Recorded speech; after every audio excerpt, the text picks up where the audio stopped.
Hello guys, welcome to this video. So in this video I'll show you if you're getting this error message while you type WSL in the terminal. WSL is not recognized as an internal or external command.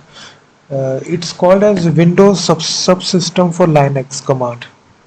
If you want to learn, if you want to run Linux inside your Windows machine, then this command comes into the picture. And now to fix this, just go to your C directory and search for the folder Windows, and inside this folder you will find out a folder called as System32, which actually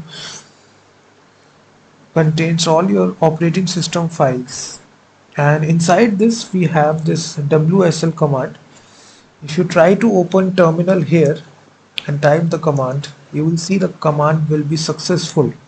So now what we need to do is that we need to right click, copy this entire path and just register it globally. For registering it, we need to open environment variable and just go to the system variable, system path variable, click edit and just add this new entry C Windows System32 and just click OK and restart the terminal.